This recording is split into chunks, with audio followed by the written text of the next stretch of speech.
Hey, how's it going everyone? Taysin here, and today I'm going to be talking about 5 PlayStation 2 games I'd love to see remastered on the PS4. So this is a tag response. I've been tagged by BioPhoenix. Awesome channel, please check it out in the description below. He does some awesome reviews and gaming pickups, etc. And in terms of the games I'm selecting, one, this can be either games being physically remastered onto the PS4 or going onto the PSN as the PS2 classics. And also, I'm counting a game series just as one entry. So to kick things off, and first is the Drakengard series, Drakengard 1, 2, and 3, which is on the PS3. I've mentioned this in the previous video before.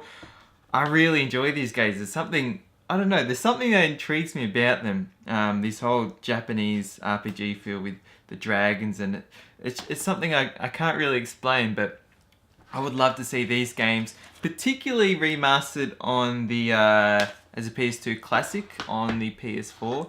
But if they did a bundle of 1, 2, and 3, then I'd love to see like a physical remaster of that. So moving on with the next game, and another series, and that is the Digital Devil Saga series. As you can see here, I'm only holding number 2. And that's because I don't even have number 1. It's really hard to find an Australian copy of number 1 here. I found many UK copies, but I like to get Australian copies, and hopefully I pick that up. But that's one of the reasons I'd love to see it as a remaster, because then it will make this game much more accessible. And there aren't really, I don't know if there's any Shin Megami Tensei games on the PS4 besides the Persona series. And yeah, it's just something I've heard so much about this series, and I haven't yet played it just because I don't have number 1. But I know the PS2 has had so many RPG gems, and I'd say the majority of RPGs I play on the PS2 are all awesome. So, you know, to be able to have access to more of them, especially a series like this where I didn't really hear much about it until, you know, much later on. It would be great to see that sort of, yeah, introduced to more people. Moving on, and the next game is Star Ocean 3, Till the End of Time. So, Star Ocean 5, Integrity of Faithlessness, recently came out on the PS4. But that one's had mixed reviews. But again, in terms of how I treat reviews, I don't really pay too much attention to them, because oftentimes, or it all comes down to how you enjoy a game, and that can differ for so many people. And many people can dislike a game, but that still doesn't mean that you will dislike it yourself. I've played many games where it's had quite mixed reviews, and I've absolutely loved those games. So, you know, Star Ocean 3 though is this was the last, I think this was the only one on the PS2. There was Star Ocean 1 and 2, they were on the original PlayStation and remastered onto the PSP. And yeah, this is the first Star Ocean game I got, I believe, or I think I did get Last Hope, but this is the first one I played.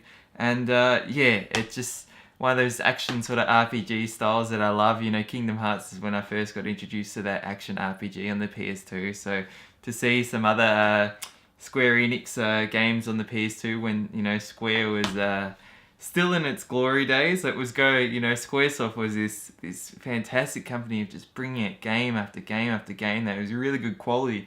Then they became Square Enix. It was a merge with Enix.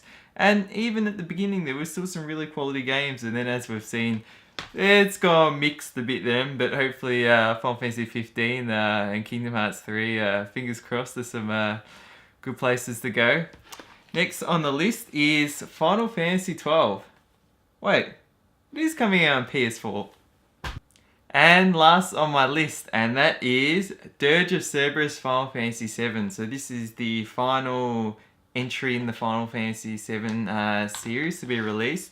Main character though is one of your party members from, or one of the characters from the other Final Fantasy games, but it's not Cloud, it's Vincent. So I guess that already had some mixed reviews for people going into it because they want to play as Cloud. And it is a different type of game. It's a shooting style action RPG, you could say. But I personally enjoyed it. I didn't play through it all. I played quite a bit of it. And yeah, I enjoyed that different style. I liked the story. It was a bit unique, but it's still interwove. It was still interwoven with the Final Fantasy VII series as a whole. And yeah, I think it would be great to see this one as a PS2 classic on the PS4. Or actually, when they come out with the Final Fantasy VII remake, hopefully they may do some sort of compilation remasters of this and Crisis Core. And if they could do Before Crisis, which was a mobile game, that would be awesome. And then we could just have all the Final Fantasy VII story on the PS4. Or I guess maybe other consoles. They said first on PS4, so it might be stuff that comes to Xbox One and PC. But yeah, anyways, everyone, that does it for my 5 PlayStation 2 games I'd love to see on the PS4. Please let me know yours. I'd love to tag some awesome channels. All their links will be in the description below. I'd like to tag the Retro Social Work Game Hunter. I'd like to tag R2My D2 or Retro Renome. And also like to tag Bill Benton. All these channels are fantastic. If you happen to have already done this video and I've just forgotten about this when I'm tagging you, don't worry about it then. But regardless, everyone check their channels out. They do awesome gaming pickups, reviews, discussions, and so on. So yeah, anyways, that does it. Thank you so much for watching. Thanks for liking, sharing, and subscribing. And until the next video, stay spot on. Wait. It is coming out on PS4.